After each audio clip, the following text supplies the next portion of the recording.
Pak Prabowo yang saya tahu itu orangnya itu kesatria juga dia.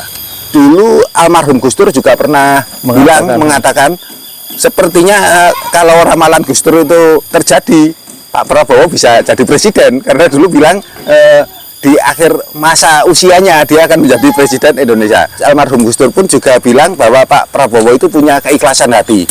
Sebetulnya sejak kita lahir, Yang Maha Kuasa itu sudah memberikan contoh. Kita lahir kepala dulu, baru terakhir kaki. Jadi kita harusnya berpikir dulu, baru melangkah. Mulut pun ada di keluarnya belakangan. Kita harus berpikir dulu, jaga mulut gitu.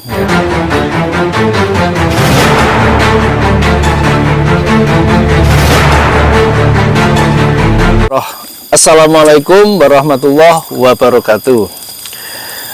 Sobat Ceko dimanapun berada, kemarin malam kita dengar cerita ya, kita lihat pernyataan statement Gus Islah yang mengatakan bahwa kalau Prabowo menang, Pak Jokowi adalah korban pertama. Dengan berbagai sudut pandang Gus Islah ini ya, yang mengatakan demikian, kita juga positive thinking ya, kita menyikapi dengan positive thinking, bisa jadi hal itu juga terjadi ya. Kira-kira bila menurut wong desa ya, seperti Kang Agus, kemungkinan yang lain dari sudut pandang yang lain, dari sudut pandang orang desa, apakah benar begitu ya Mas Agus? Kalau menurut saya segala kemungkinan dalam hidup ini memang ada, tapi kalau Pak Prabowo ingin menjatuhkan Pak Jokowi, saya rasa nggak ada niatan. Yeah. Saya rasa Pak Prabowo yang saya tahu itu orangnya itu kesatria juga dia bahkan beberapa kali kalah pun dalam pemilihan tetap dia punya kebesaran hati untuk maju untuk apa, untuk Indonesia, untuk Indonesia, mewujudkan keinginannya memimpin Indonesia yang lebih baik ya itu. Bahkan dulu almarhum Gus Dur juga pernah mengatakan sepertinya kalau ramalan Gus Dur itu terjadi, Pak Prabowo bisa jadi presiden karena dulu bilang di akhir masa usianya dia akan menjadi presiden Indonesia. Almarhum Gus Dur pun juga bilang bahwa Pak Prabowo itu punya keikhlasan hati. Keikhlasan hati yang paling keras lah di Indonesia. Ya, dia gitu. Jadi sekilas kita ada pemahaman dan sudut pandang yang beda mengenai Pak Prabowo ya. Jadi bila menurut Gus Islah, Prabowo bila menang, Pak Jokowi akan menjadi korban pertama. Ternyata belum tentu juga benar ya. Dan menurut Mas Agus, seperti itu tadi ada pandangan yang beda tadi ya. Dan juga menurut Gus Dur ya, seorang ulama, juga seorang dulu juga pernah jadi presiden, yang mempunyai kewaskitaan masalah batin, masalah rasa, mengatakan Prabowo adalah orang yang ikhlas. Ya, Sobat Ceko, itu bisa menjadi landasan berpikir kita lah. Bagaimana kita menyikapi persoalan yang semakin lama semakin keras dan semakin panas tentunya. Jadi apa yang dikatakan wong desa Kang Agus ini ya juga ada benarnya ya. Bila Pak Prabowo dengan keadaan yang demikian ya, kita tahu juga beberapa kali kalah tapi masih mau membantu Pak Jokowi atau membantu Indonesia. Terus Mas Agus, yang lain yang mungkin kenapa Gus Islah sampai demikian, dan kita lihat Gus Islah condongnya itu ke grupnya orang-orang yang selama ini secara politik berseberangan dengan Pak Prabowo Gibran. Kita lihat Gus Islah ini kemarin juga bersama kayak relawan lah, pendukung daripada istilahnya lawan politik Pak Prabowo Gibran. Apa ini sebagai bukti Gus Islah ini sudah condong ke paslon yang lain, dalam artian musuh politik Pak Prabowo Gibran? Seperti apa sudah? Ya, kalau menurut saya dengan omongannya beliau begitu memang terlihat kalau itu condong untuk membela ya, untuk menaikkan paslon yang lain dan menjatuhkan posisinya Pak Prabowo ya. Sedangkan kalau menurut saya gak mungkin lah sampai terjadi seperti itu. Gak mungkin Pak Prabowo sampai tega seperti mengorbankan Pak Jokowi. Sedangkan anaknya menjadi wakilnya itu kan secara logika juga gak masuk akal.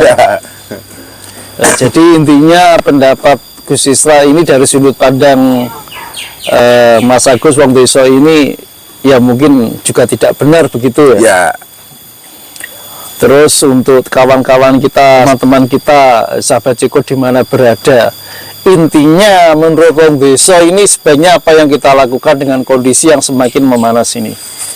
di saat kondisi semakin panas, kita jangan terbawa panas, kita harus dingin gitu aja. Jadinya kita tenang-tenang saja, kita dengarkan setiap ada informasi-informasi baru, tapi jangan terbawa. Jadinya kita sikapi dengan tenang, kita ikuti dulu perkembangannya bagaimana, informasi-informasi terbaru ini, apakah itu benar ataukah itu sekedar untuk membakar situasi, yaitu. Kalau untuk membakar situasi dan kita terbawa, ya kita terbakar sendiri nantinya gitu. Intinya masa-masa musim pemilu ini, musim-musim kampanye ini kita lebih berhati-hati ya? Ya betul, lebih hati-hati, lebih tenang, jadinya kita lebih menjaga tidak mudah untuk terbawa arus, jadinya kita lebih tenang. Ya betul ya. Dan yang paling penting mengenai pemerintahan Pak Jokowi dan Pak Jokowi sekeluarga, kita juga harus tahu ya, kita harus menjaga etika moral ya. Ya betul. Jangan sampai kita juga menghina, menghujat keluarga Pak Jokowi meski kita belum tahu kebenarannya. Betul itu. Biarpun seandainya Bapak Jokowi itu salah karena dia juga manusia, ya janganlah kita untuk menghujat, itu jangan. Jadi sebaiknya kalau memang salah ya kita bagaimana bisa menasehati, misalkan melalui siapa gitu. Kalau memang nggak bisa ya kita doakan gitu aja. Nah.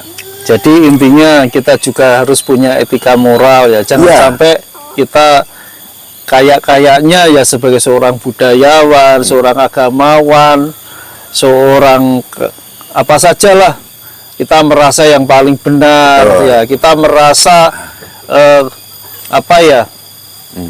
merasa paling suci ya itu adalah omong kosong yang tidak perlu kita gelorakan ya. Bagaimanapun juga semua manusia, semua orang ya yang ada di Indonesia itu adalah punya hak masalah tentang etika kebenaran, masalah moral, kita punya semua, Mas Agus ya. Ya. Sedangkan yang saya tahu dalam agama pun sudah dijelaskan, Gusti Allah itu memilahkan antara yang benar dan yang salah, itu dipilahkan, nggak bisa dicampurkan kan gitu. Jadinya ya kalau memang ada kesalahan kita ingatkan, kita perbaiki, kalau benar ya kita benarkan. Jangan menggelorakan sesuatu yang belum tentu kebenarannya, belum tentu kesalahannya, condong kita gempur menjadikan dia itu salah, jangan. Yang terpenting kita juga harus hati-hati ya, jangan sampai yang namanya prediksi, yang namanya ramalan itu kita jadikan hukum untuk menghakimi seseorang. Nah, jangan begitu, jangan menghakimi seseorang gitu ya, betul ya itu. Sobat Ceko dimanapun berada, demikianlah ya pandangan dari Kang Agus, Mas Agus yang ada di desa ya.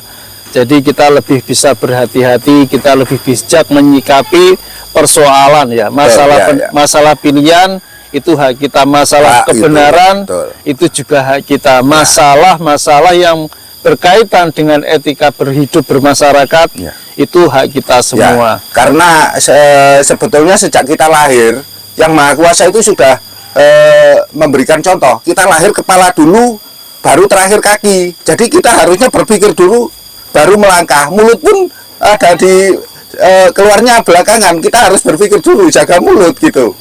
Ya demikian ya, semoga ini bisa menjadi manfaat dan juga referensi yang lain ya. Jangan sampai kita terprovokasi dengan bahasa-bahasa yang kayaknya benar tapi sebenarnya belum tentu benar. Betul. Harus diingat semua ya Sobat Ceko. Matur nuwun. Wassalamualaikum warahmatullahi wabarakatuh. Waalaikumsalam.